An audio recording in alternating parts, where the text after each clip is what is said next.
we go. All right. Okay. Had a lot of So technology. this is David, aka Dr. C, and Richard, aka the Tsunami, and I'm gonna have Eric Hazel introduce himself. I am Eric Hazel with the world famous Premier Casino Hosting. All right, Eric does Premier Casino hosting. I'm sure some of you have probably heard other crap shows mention him and some other shows I've seen in gambling world. But Eric, you basically do hosting for not just the Las Vegas, but pretty much the whole U.S. and it sounds like Uh, cruises too. all over the country and most of the cruise lines.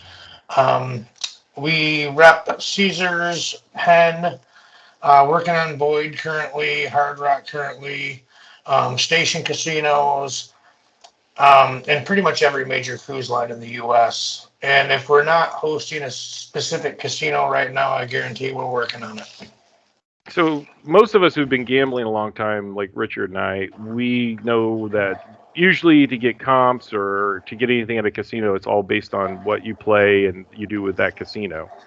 But what I find interesting is what is the difference that you find when you provide a service for someone who's goes to a casino? What is the difference? That, like, are you cutting out the legwork for us, or how does that work? Oh, yeah, absolutely. So if you're a casino player and you don't have a host, you need one. It doesn't have to be me. There's a lot of good hosts out there.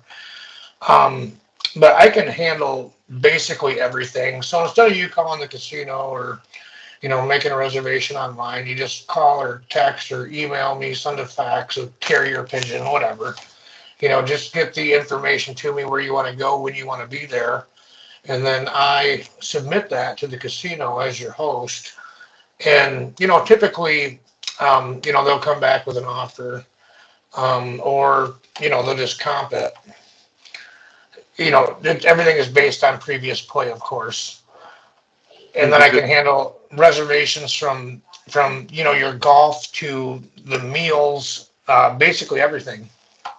Wow. So it's like the old-fashioned when you had a travel agent. Yeah, it's like real service. Right. And it doesn't cost the players anything to use your service, or is there? No, not a dime, not a dime. Exactly. So, we're contracted by the casino to bring them players. I mean, essentially, that's what a casino host does is, produces players for the casino. The difference between an independent host and an in-house host, we can all do the same thing, but I can go from casino to casino. So I can actually use your play, like let's say from, your favorite casino, whatever it happens to be, to comp you a cruise on Royal Caribbean. Oh, wow. Yeah, so I can present that play to Royal and say, hey, look, David, puts up an average daily theoretical, or ADT as we call it, of this much. And on a 4-day trip, here's his last 2 trips. What can we do for him? And they will come back with an offer and say, we can comp him. Let's say that you're a player, and they'll say, all right, we'll do a balcony cabin on, whatever cruise you're looking at. Well, I mean, the big one is it's a free service in the sense that you're doing the legwork for them, and then you're getting comped up. It's real similar to the insurance world. But not only that, David. Have you ever had an issue with a casino? Yeah. We got Okay. like 20 All right. episodes waiting just for that. So All right. So how many times have you waited to get to somebody that could actually handle the issue? Oh. How many people do you go through? In that case, you just text me. a lot. That's crazy. And then I'm in contact with the right people to take care of that problem most of the time. Maybe not always, but most of the time I can get those things handled immediately. That's nice. Yeah, because you actually know who to talk to and get it done. Right. What about the perk side of it? Like you said, you're getting them. Let's say, like, for example, let's go ahead and slide into the event that's coming up here in June that I'll be at, which I just found out about. So we booked the rooms and got the flights all figured out. So I'll be there June 13th through Sunday, and you guys are meeting up at Green Valley, and that's where I'm going to be going. Yes. Yep. So, of the biggest perks is, people don't even think about it, and it's the group aspect of it. So if you're a craps player, like whenever I do a group for craps, I always have reserved tables, table or tables, depending on how many people we have. So you are with a group of people that all know how to play craps. There's nobody walking up to that table and buying in the middle of your hand. It's not going to happen. Everybody there knows how to play, and if you don't know how to play, we'll teach you. It's that kind of environment. It doesn't take long, and everybody knows everybody. We do group dinners. It is a great time, that whole group atmosphere. If you've never played on a reserve table with everybody that can actually play craps, and most of them can throw the dice well, it's a real treat. But, I don't want you to think that I only host craps players. I just have a big craps following, because myself and Michael Feldman, Don Wood, my two business partners, we were all instructors for Golden Touch Craps. Oh, really? Wow. Yeah. So you actually know the game. You know the game. Richard and I have been practicing like our entire lives, honestly. We met playing, games, and we got into craps. I consider myself a pretty good shooter. If we average about 12 rolls if on a bad day. That's great. Yeah, I'm gonna have. That's Richard. I seen do the best all tall small I've ever seen. He rolled it in 14 rolls. I'm gonna tell you. I'm gonna say his name because he won't mind. Ted Berry, who's one of my favorite, the dear friend and client, hit the ATS in 11 throws the last time we were at Green Valley Ranch. He has a video of himself at home doing it in 10. Wow, that's freaking awesome. Yeah, but we also hit the ATS 5 times in 6 hours that day. Another client put the dealers on it for $25 and then threw it. The dealers tipped out that day over 10 grand. That's fantastic. Yeah. But, again, you have that group, everybody there. I'm going to tell you that most of the people standing there at that craps table have a craps table in their garage or in their basement, or if you're Don Wood in your living room. Even if you're not a great thrower, nobody cares. I mean, there's enough people at that table that can throw the dice. Yeah, that's definitely the advantage of going to a table, because, like you were saying, even tonight before doing our podcast recording, I was at the Gold Coast. I already hit the tall. I just needed snake eyes and a 3 to get the small, and then for the all bonus. Yeah. And the dum-dums are buying in. It's like let's ice the kicker with all kinds of questions, and the dealers at the Gold Coast aren't like the Wynn and Bellagio, so they're like rookie dealers. So they're, when you're trying to press them, sometimes they don't even get the payouts right and everything else. I'm having to help them out and to try to speed up the game. And right. I managed to get the ace deuce, and I just needed the 2. But it just took forever. So, but hey, made a few bucks, so that was good. Now, is it Gold Coast that has the repeater table, or is that South Point? No, South Point doesn't have any bonus bets. Now, Gold Coast, they used to have the repeaters, but I just went there this week, a couple days ago, and discovered they have the all tall small. But what they call it is, instead of the all, they call it the works. Little ones, big ones, and all of them? No. They call it the works. So the low numbers are the lows, LOWS, and highs are highs. So kind of ironic. And so they call it the works, dice works. Really? They'll, take on the same all tall small bonus. So yeah, you know why they do that? Yeah, because so they don't have to pay the trademark licensing. Yeah, yep, that's exactly it. The trademark licensing. You got it. I love tables that have the ATS. Obviously it can certainly, if it doesn't hit, it can get you in trouble.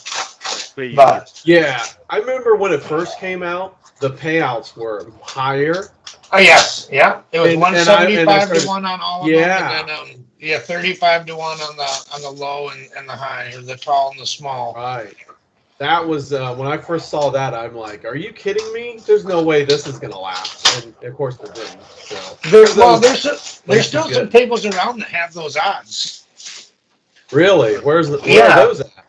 I think that. Let me think. Hold on, I was just at a place. I stopped in. It used to be the Palms. Is it the Palms? I don't think so. I think theirs is regular.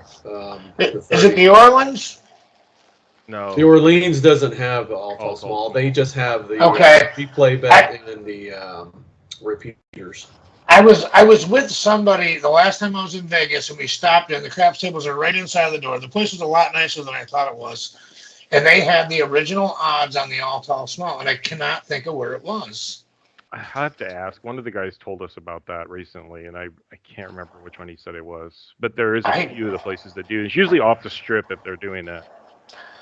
And it was like I'd been there for a week, and it was like I was leaving the next morning, and I can't even remember who I was with. And they're like, "Oh, let's play," and I'm like, "Man, I have just had it." You know, after like 6 days in Vegas, I was just done.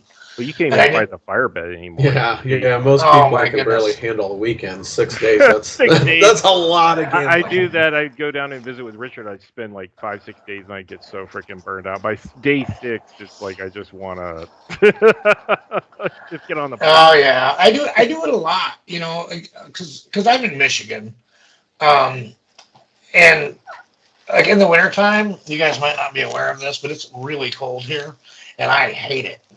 So I will do as many like group trips to Vegas as I possibly can. And the weather is so much better. It's like my second home. So I'll stay for a week, 10 days, even 2 weeks. Oh, that's great. That's why I'm living here, Eric. So yeah. It probably has nothing to do with the casinos, does it? No.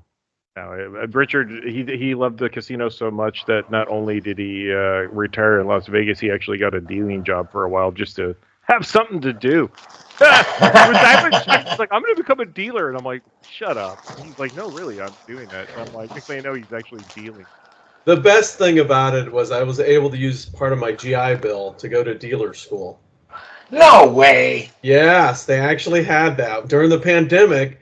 When I was trying to figure out schools and stuff, looking for when they reopen, I went to an HVAC course. I did that, completed it, and I'm like, this is too hard for this. For me, this is for young people. Being outside in this heat and the hard work. So I'm like, I need to be inside the casinos, and I'm like, there's got to be a dealer school. I found one, and I'm like, oh, took the GI Bill, sweet. That's cool. My craps table came from a dealer school from like the 1960s.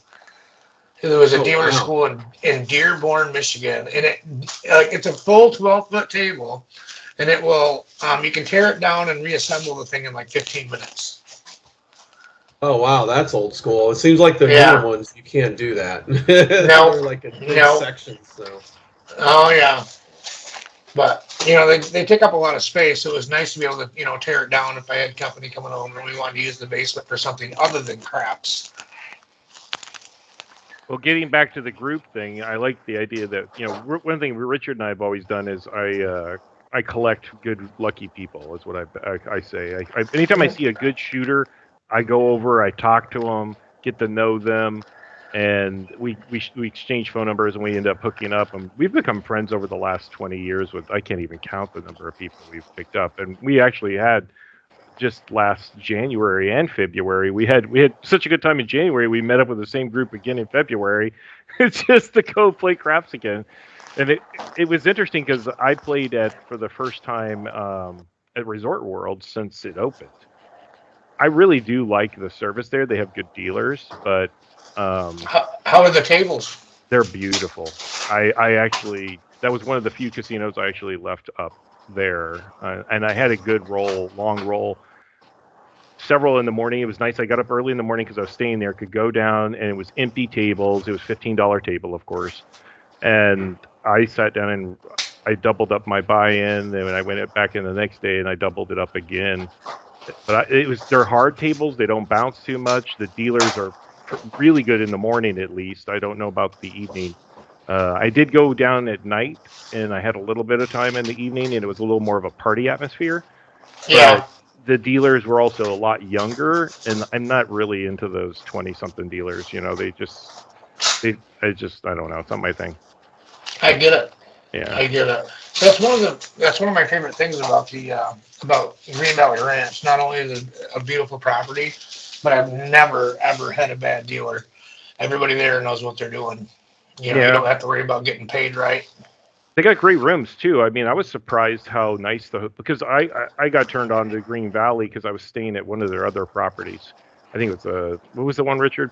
Starts with a P. I think you were at Palace Station. Yeah, and so then I was looking for something off the strip further, but I used to go to South Point because it was right next to my timeshare. Right. And I was there opening night on South Point when it opened, you know, because my timeshare was next door. And I won't go back to South Point again. I just won't. No, I wouldn't imagine, not after staying at Green Valley.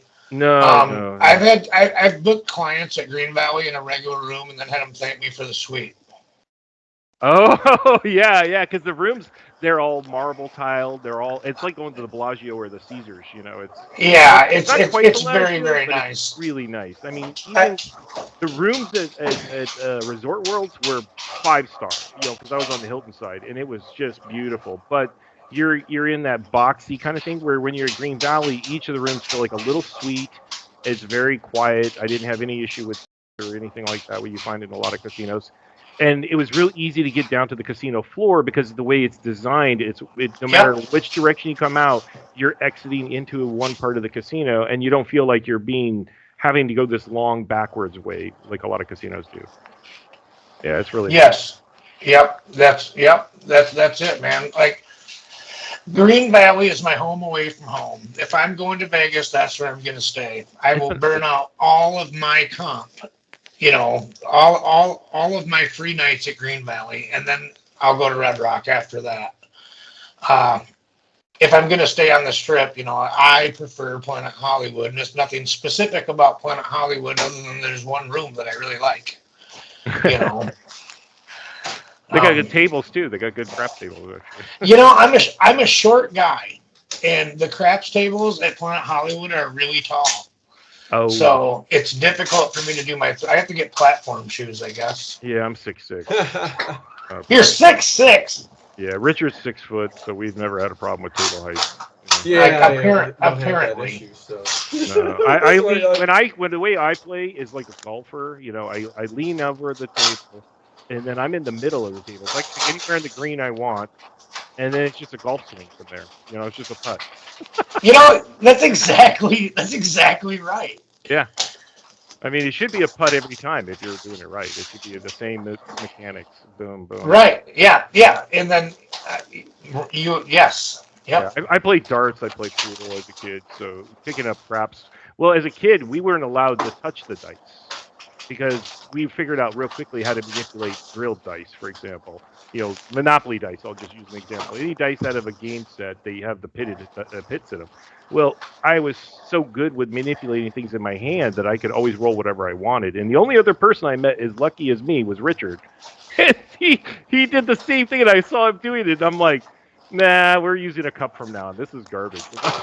That's funny. So, do you guys know who Howard Newman is? Howard Rock and Roller? Rock and Roller, yes. Oh yeah, we know who he is. All right, I just want to give a quick shout out to Howard.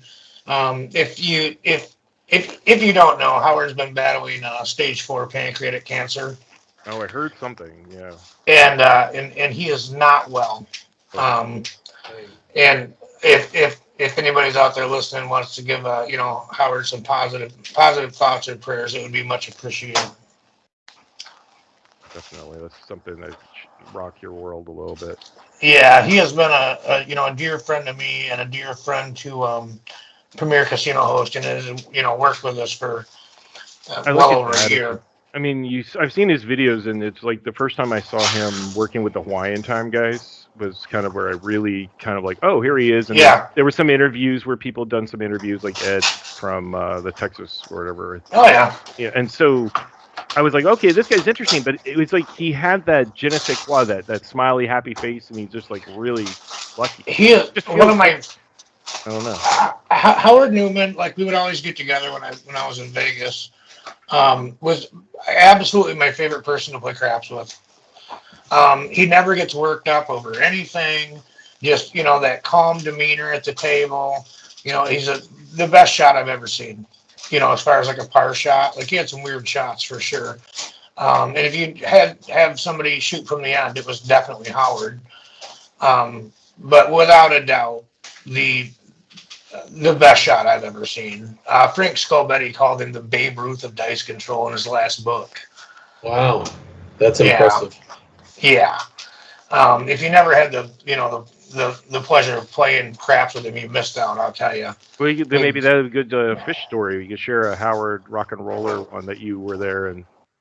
Oh, absolutely. I've got a ton of them. I never had a losing session with Howard. Never. Wow, that's amazing. Never a losing session. Wow. No. Awesome. Yeah, I mean, like, I have to say this. He was not the best bettor. Like, and I don't think he ever really played craps for the money. Like, he just wanted to, throw the dice.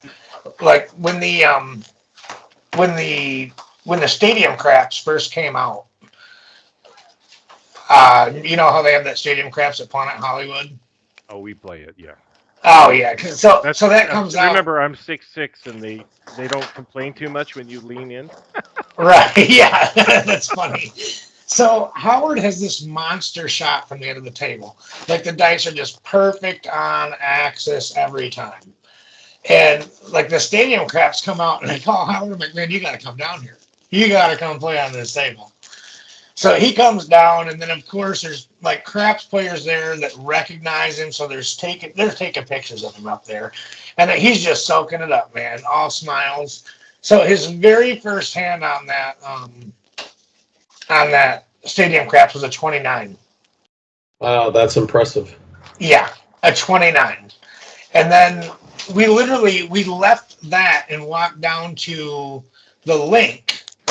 And he had never played on a roll-to-win table. Oh, wow. So, of course, he gets in on the end again. The dice come around, and he has a 27. And then on the 28th throw, like the dice are in the air. As soon as he lets go, he goes, oh, shit, too deep. And they just kind of hit right in the corner, Instead of, like, hitting the table first and then, the back wall and settling, they just landed right in the corner. But... man, we had a lot of fun. I made a lot of money off that guy. The corner, most people don't realize on what he's talking about on the roll-to-win tables. If you haven't rolled, they're squares. So yes. You got a hard right angle in both the tub and in the roll-to-win tables. Where on a traditional table, you have what we call the hook. So. Right. Well, when I say corner, I mean the corner between the diamonds and the table itself. Oh, okay. I see you. Yeah. So I don't know what you're talking the base of the diamonds. You're talking about the bottoms. Yes. Yep. Yeah. Because he was landing about an inch off.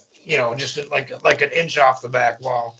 Yeah. And then they would just kind of slide into the bumper. They wouldn't even hit the diamonds. It was beautiful. It was a beautiful thing. If you can get them to skip right off the bottom and hit the bottom and come straight back down, those bottom diamonds, you're usually safe. But if you hit up into the upper stadium there, a home run, like fourth or fifth diamonds up, you're done. It's game. It's like rando. Pray to the gods, the dice gods.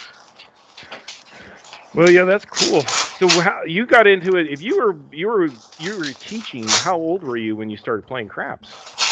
I am a reformed poker player, so I played poker nearly every day. In a casino or a charity room or someplace from the time I was 24, 25 years old. So, 20 plus years. When did you start? What era? The 70s, the 60s, the 80s? Like for me, I was born in 77. So okay, you're younger than us. Okay. Yes, way younger than both of you. Yeah. No, just kidding. Yeah. So it was probably like the early 2000s when I started playing poker. Like my first week, I made $800. I'm like, man, I'm never working again, you know. So was that before or after Chris Moneymaker winning the WSOP? Oh, I think it was before Chris Moneymaker. Oh, okay, nice. Yeah. I think like when I started, Doyle Brunson was still winning, you know, World Series of Poker. It was like, still pretty big in 2000. It just wasn't mainstream, I think, for most of it. Right, yeah. Right. And then, so it was just before COVID, you know, I had started messing around. Well, actually, it was probably, you know, 3-4 years before COVID. So we're talking like 2016, 2017. I started messing around with craps a little bit. And then I had gone to Vegas and had a pretty poor experience. And somebody had told me about Michael Feldman, which is now, you know, my partner. And, you know, they just sent me a picture of his card and said, you know, the next time you book Vegas, get a hold of Michael. So it was like 3 months later, I got a hold of Michael, told him that I wanted to go to Vegas. And, you know, next thing you know, I got a comp room. I'm like, what the heck? That's awesome. Yeah. So that, like, you know, like I was expecting to spend, you know, $2,500 on accommodations. And so, and he just told me then, he's like, before you check out, let me know. So I texted him and said, hey, I'm checking out. And then he texted me back and said, all right, well, I got $600 of your room charges covered. I'm like, what? I didn't even know that was a thing. You know, I had no idea. And then he had, you know, he seen that I played craps and invited me to Golden Touch Craps seminar. So I went to one of those and 2 of them and then 3, and then I became an instructor. And that's where I met Don Wood, our other partner. So Michael, Don, and myself were all instructors for Golden Touch at one time. Yeah, just to let everyone know, I've seen Eric roll just a few times at Green Valley. Holy cow! It's just be ready to have your bets in early and start. Hey! Don't put that kind of pressure on me, man. No pressure, man. You're like calm, cool, and collective. You're like boom, boom, boom. Point, winner. Pay the line. You know, like if you guys ever played at the Fremont Hotel. Oh yeah, that's where I worked for 6 months. So I'm gonna brag for a second. You know, if you get a 40 roll, they give you a jacket. If you get a 25, they give you a hat. So this, like my last 2 trips to Vegas, I have 3 jackets and 7 hats. Wow. That's awesome. But I love that table is phenomenal. You just got to get it really early in the morning, or else you won't get on it. Yep, lots of Hawaiians. Yeah, but they're good people to play with. I mean, if I had, I love it. I really do. I love it. But you know, the dealers are, you know, I mean, they're Fremont Street dealers. I mean, you work there, so you know. Yeah. There's some old timers, but otherwise you have a lot of rookies like me. So when I first started, I was constantly getting yelled at by the players and the and the other dealers too. I was like, God damn it! What is the pit boss there, Robert? Oh yeah, Robert. He's an Air Force vet. He served you know, Desert Storm, Desert Shield, and all that kind of stuff. So. Oh really? Yeah, really good guy. Yeah, he is. Like he really is. You know, we text back and forth once in a while, and like I'll let him know if I'm coming to town. He's always like, "Oh, stop in and see me," you know, and I always do, of course. One thing you'll learn when you meet me and Richard is when we go to the casinos, the dealers remember us for decades because, 1, you know, our height, and 2, it's like we're always together every time we go to Vegas for like 20 years to where like we'll meet dealers and like, I'll be at some casino with my wife or something, and they'll be like, "Where's Richard?" And I'm like, I don't know. Like, he's not here today. And then where I go, hey, where's your tall friend, Dave? We've always gambling all the time since we were 20 something. You know, it's just ridiculous. That's funny. Yeah, it's been good years though. It's been a lot of you know, where we've had monster rolls. The best story is when Richard had a security guard come up one time and say, "Hey, I saw you at a roll," and he's like, who are you? Were you at the table? He's like, a dealer? He's like, no, it's security. I watched you on the video. Yeah, this was a young kid. I think he was in his early 20s. This was in St. Louis, actually St. Charles, the Ameristar. And from a mutual hobby, the Star Wars game, we're at a local game store there in St. Louis. And we were talking about, like, what? I don't remember seeing you at the poker table. He's like, oh, no, when you were playing craps. Like, well, I haven't played craps in more than a year over there. Because the only reason why I went over there, I was just taking a break from playing poker. And he's like, oh, yeah, I'm with security. And I'm like, I don't remember you. And he's like, oh, I'm in the camera security. Like, oh. And I go, I must have had one hell of a roll if you remember me from over a year ago. And this is the first time we've actually met face to face. He's like, yep, you had a good roll. That's funny. Have you guys ever been like not allowed to throw the dice anymore in a casino? Yes. Yeah, I've been kicked out of South Point twice, and I've been kicked out of some other casinos. I've had indie casinos are notoriously kick me out, and then I mean, it's happened to me multiple times, even in Vegas. I can pretty much tell you a story about 5 different casinos, but it does happen. Yeah, and it's not like you were doing anything wrong. I had the last time I got kicked out of South Point, I ruled the perfect rolls where the dice hit the table flat, hit the thing, came right back, and I rolled 6, 3-4 times in a row. Just rolled 6. And he goes, that's it, he's done, and just cut me off. And I was the only one at the table. Like, and I was betting it was a $10 table, so I wasn't like killing them or anything. I was just doing it for fun because I enjoy rolling dice. And nope, you're not doing that anymore. I even got booted from Ellis Island.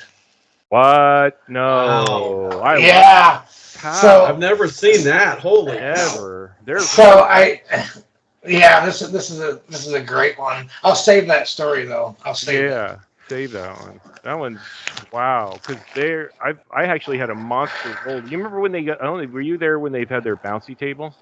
Yeah, they still do, don't they? No, they cleaned it up. They got rid of it. Yeah, they changed it. Yeah, they're no longer bouncy.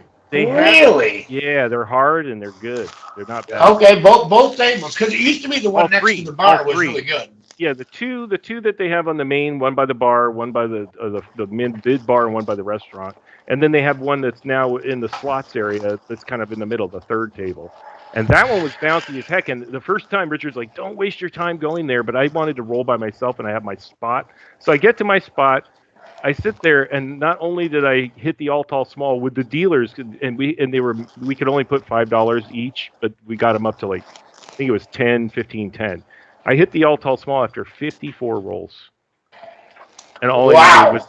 And I couldn't believe I couldn't. And the last when I rolled the 10, it was just like the last dice rolled all the way back to the field and give us the 4 for the 10. I was just like, thank you, Lord. I was just like, yeah, finally get that all tall small and a monster roll, which I would just crush. Well, the real irony is because Dave doesn't have a craps table, he rolls on his bed, and it doesn't matter. But that was the same surface as that table, so he had it down.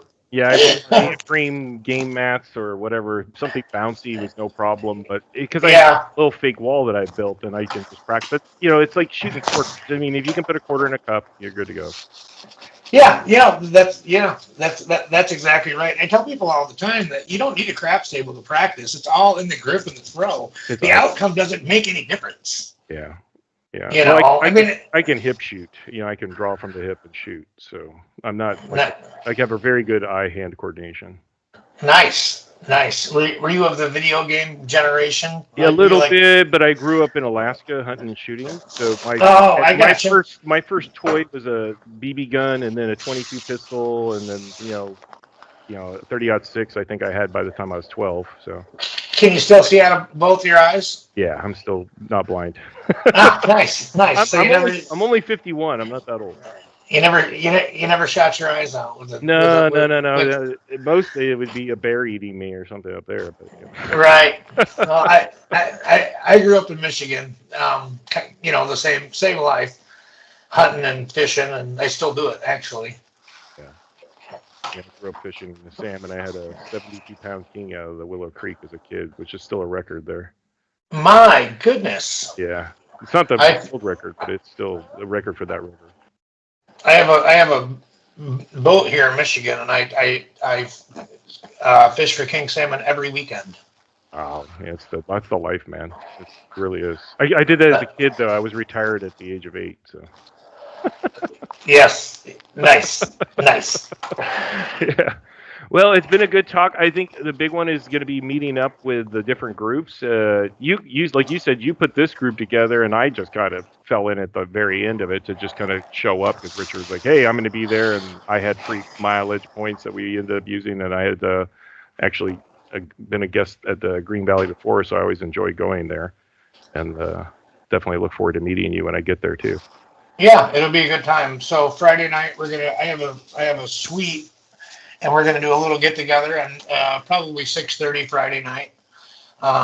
Like just some pizza and maybe some adult beverages, and then Saturday we have a reserve table. I think it's 10 in the morning until as long as we keep that table full, they will keep it open, and then again on Sunday 10 a.m.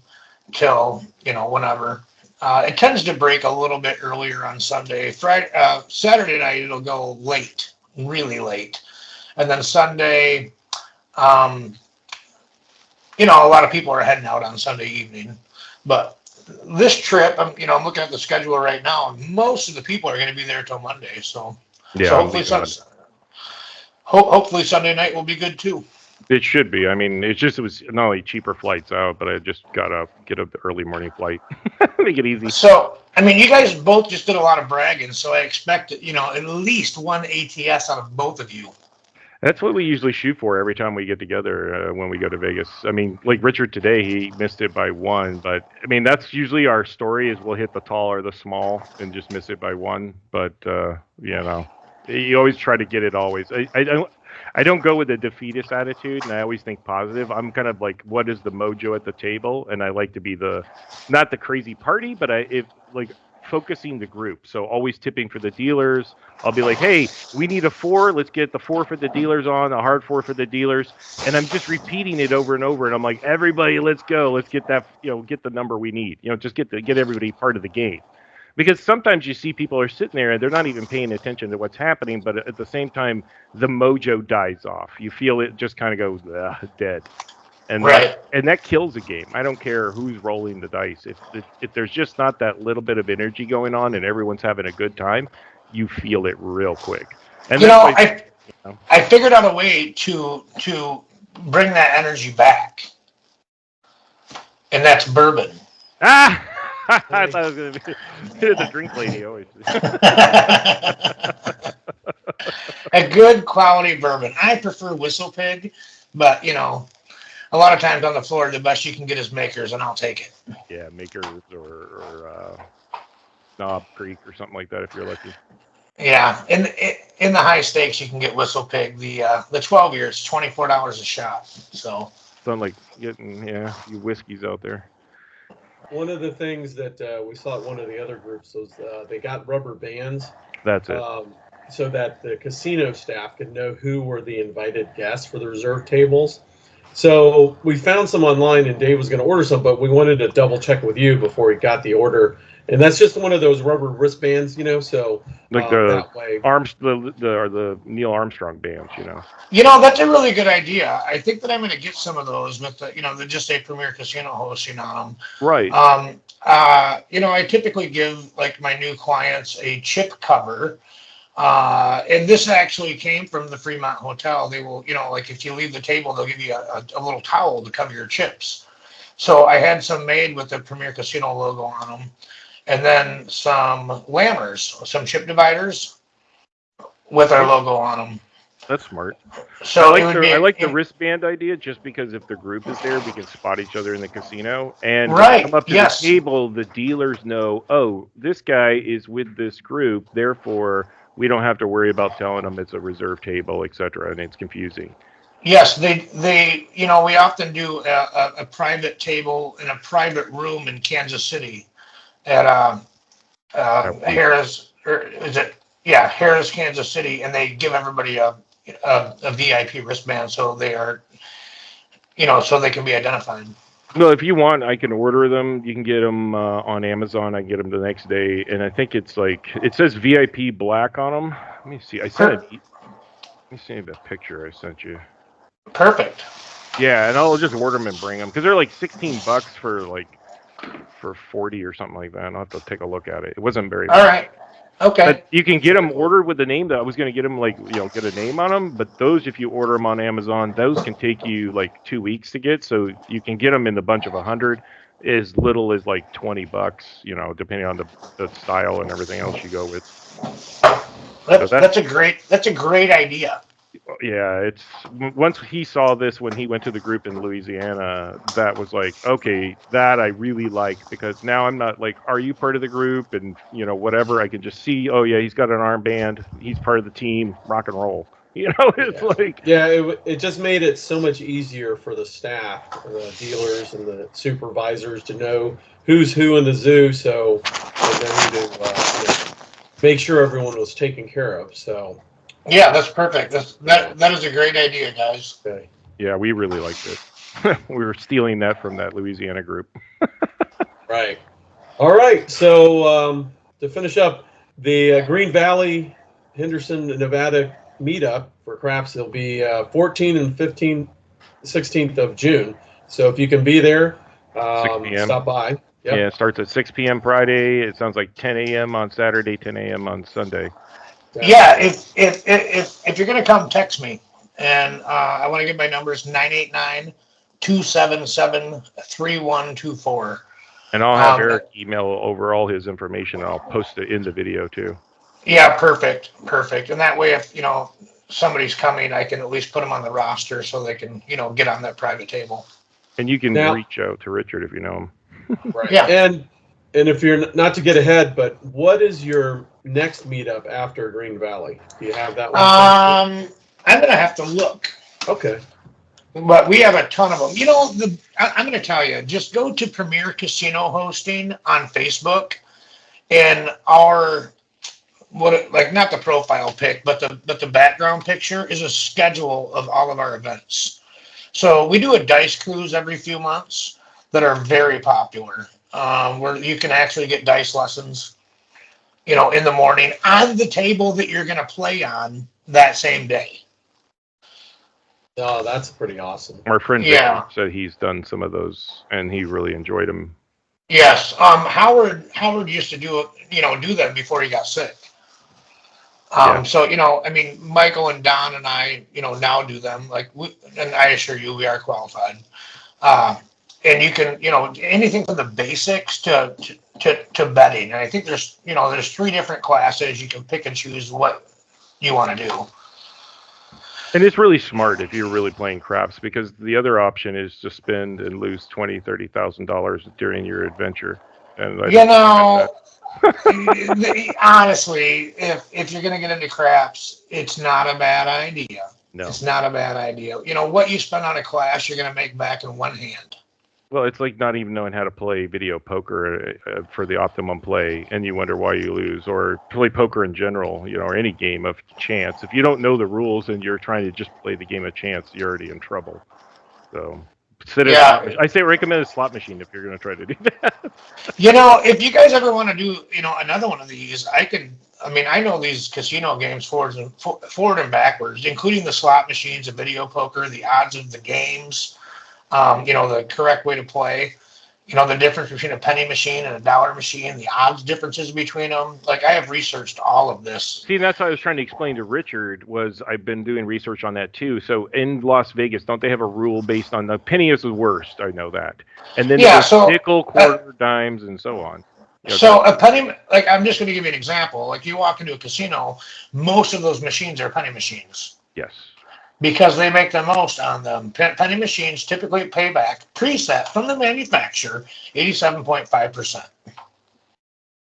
Now, a $100 machine, just to give you an example, typically pays back 99.8.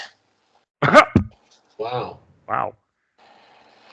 So, the quarter machine is at least into the 90s. You know, a dollar machine's like 93, 94%. So the return to player, I mean, and those penny machines, you're not betting a penny. You're betting $3 a spin, $4 a spin, $8 a spin, $10 a spin. Oh yeah. You might as well just go to that dollar machine. But those slot machines are not created equal either. You know, and they all come with a par sheet that explains how that machine is going to perform over, 10 million pulls for the casino. And most of those par sheets are available for you to look at online. Yeah, we'll definitely need to do another episode where we go into more details. That's Yeah. Like different great idea. games. Focus on some table games, then focus on some of the slot stuff, and then little other things. Talk about like what to see in Vegas if for the people who aren't locals like Richard. And I consider myself a local even though I travel there a lot. Right. Yeah, me too. It's my away winter from home. Exactly. It's a secondary home. But, all right. Well, it's been good talking to you, Eric. Hopefully we can get that figured out. I'll see you come up Friday, and then we'll go from there. Definitely. All right, guys. I'm really looking forward to it. Thanks for coming out. All right. Yeah. Celebrating the big 47 with me. I'll be there early Friday. I get in early, and then I'll be there. I check out Sunday morning or Monday morning. I check out and take off. So I'll see you Sunday too. All right. Awesome. Perfect. All right, sir. All right, guys. Have a good night. All right. Good night. Bye.